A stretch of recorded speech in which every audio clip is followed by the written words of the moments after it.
knowledge and help you in your scuba diving journey. The hardest scuba diving course. Now, as a PADI instructor, I'm only going to be speaking about PADI scuba diving courses, as those are the ones I'm most familiar with. So in terms of the hardest PADI scuba diving course, I would say it definitely has to be the rescue diver course. Now, for those of you guys who need a quick refresher, we go open water, advanced, rescue, then we can go either dive master if you want to go towards the professional route, or master diver, which is essentially collecting specialties which are under your advanced diver. So I would say out of all of those, the hardest is your rescue diver course. Now, why is this? There's a couple of factors which makes rescue diver one of the most challenging, not only physically, but mentally courses. One is you have to actually know your first aid pretty well. Just like when you're getting your dive master or your instructor, or in Australia, basically every job, you need to have your first aid course. So for your rescue diver, the qualification puts you in a more experienced level, in a more capable level to actually help out your surrounding divers in case of trouble. Now, I have myself only witnessed one dive accident. I'm very happy to say that. But because of the training I received on my rescue diver course, I managed to stop and kind of avoid many other potential dive accidents. If you guys do want to hear about dive accidents that I have witnessed, please let me know down below and I'll make a whole video on that. So your rescue diver course, just like your open water and your advanced open water course, has a theoretical component where you learn theory about diving, in this case about rescue diving, and then you have a physical component as well. In your theory, you're going to be learning everything from, day-to-day interventions of little things, how to get rid of cramps, how to spot a potentially panicked diver, what kind of signs to look out for if someone may be in danger, what various scuba diving injuries look like, whether this is decompression illness, whether this is potential injuries from wildlife or coral life, or if it is something, a pre-existing heart conditions or anything like that. So you kind of learn a wide array of things that can go wrong in diving, and then how you as a rescue diver can help the person. So there's a lot more knowledge which isn't just dive related, it's related to health, it's related to, it's related to health, it's related to psychology, it's related to social cues that you may or may not pick up on from your fellow divers, which could potentially be in danger. It also focuses on that first aid part, as I said before.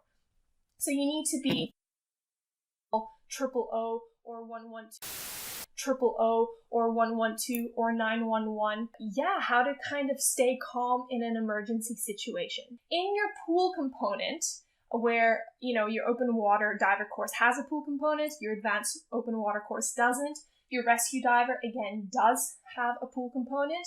You learn everything on how to move a tired or injured diver across the surface of the water, how to find a tired or injured diver underwater, how to communicate potential dangers, and how to locate a missing diver, assess the situation, and then bring them up to the surface, perform an assessment on the surface, and then decide what is the best course of action from there. Do you swim back to the beach? Do you swim back to the boat? Do you call for help? So there's a lot of different kind of avenues that you need to be thinking about in your rescue diver course. So in your pool, you learn all these individual skills. So various ways on how to move a body across the surface of the water, underwater, the proper way to hold people, how to hold their equipment, how to identify issues, and how to get people out of the pool or out of the ocean onto a boat. So it's a really intense day, both physically and emotionally, because physically you're doing a lot of dragging, pulling, carrying, and it is quite important that you are learning the proper techniques, because not in all cases are the people who are going to be in trouble smaller than you. So you need to learn how to properly maneuver a body both on top of the water and getting them out of the water, because they might be heavier than you. So you need to learn how to properly use your weight to kind of hoist. I don't know. Anyway. And then emotionally as well, because you start realizing how many things can go wrong. And if something does go wrong, then you may be needed to help the situation. With very stressful situations where people's lives or healths may be in danger is a pretty emotionally taxing thing.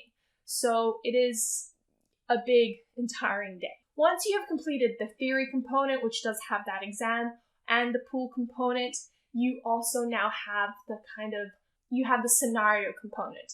The way I did my rescue diver course was probably one of the best courses I could ever imagine and recommend for anyone to do if they can, is I went out to an island with my university group. And if you want to learn more about rescue diving courses, I do have a video about it. On this island, we would have 2 days fully where we would do various scenarios, where our instructor would create a scenario where someone was injured, whether they had stepped on a stonefish or suddenly they were missing, or whatever could have gone wrong.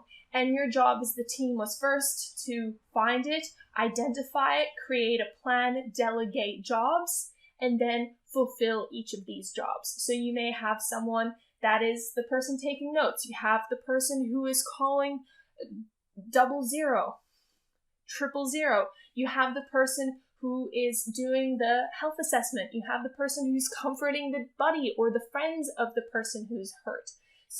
There's someone who's grabbing the oxygen. There's someone who's grabbing the first aid kit. So you learn about, in the stressful situation, how to react, how to delegate the tasks or to be delegated to, and to do your part within the scenario. Because whenever something does go wrong, or generally, you're not the only person there. So it is important to also learn how to appropriately delegate it to other people. So we do several of these scenarios. Because there was 8 people on our course, we ended up doing about 8 scenarios over the weekend, and they could happen at any time. Our instructors were absolutely amazing, and they had someone casually kind of complain about having a headache and feeling a bit strange, and their fingers felt weird, and then collapse in the middle of dinner. So if we had been listening and picking up to all the clues, and the buddy had also mentioned how they came up a bit quick, you could have kind of figured out that, that might be decompression illness. So of course we had to call 000. Someone was keeping an eye on the vitals. If they stop breathing, start doing emergency CPR. Oh no, there's no reception, so we couldn't actually call 000. So we have to go to the car. I jumped in the front seat and they're like, do you have your driver's license? I was like, no, I don't. So I couldn't drive, so we had to get someone else in the front seat. And honestly, it's been 10 years now? 9 years? And it is still one of the clearest memories of any dive course I have ever done. And that's how impactful that course was for me. And it was difficult. It was hard work. It was stressful. And I do believe that it is what made me such a good diver, is to learn about all the different things that could go wrong and be put in like scenarios to be able to then identify potential real situations in the real world. So let me know, what do you think? If you have done the rescue diver course, did you think it was the hardest course out of all the PADI courses that are available, or did you find another one difficult? I know a lot of people struggle with that first hurdle of clearing their mask, and once they pass that, they're a fish in water. So I actually have a whole list of video ideas here that I have decided I will be doing. I'm so excited to get filming all of them, and I struggled a little bit to see what to put out first after such a long break. So I decided to do a frequently asked question I've had, and then kind of start editing a lot of my adventure vlogs and everything, because I have so much to share with you guys. Everything from diving in the Montebellos to diving in Exmouth to my 5-week-long road trip from WA to Queensland. If you want to know anything more specific about any of these things, write me a comment. I'm more than happy to know what kind of videos you guys are really looking forward to hearing. So let me know what you think. Thank you so much for taking the time to watch this video, and I hope you've enjoyed it, and I hope I'll see you maybe not next week. I don't think I can commit to every week, but I'll be trying to do twice a month. And of course, if you do want to hear more from me, my podcast is still available, so listen to the Ocean Pancake podcast, where you can learn all about marine conservation and sustainability from various experts from around the world. It's good to be back, and I'll see you guys next time.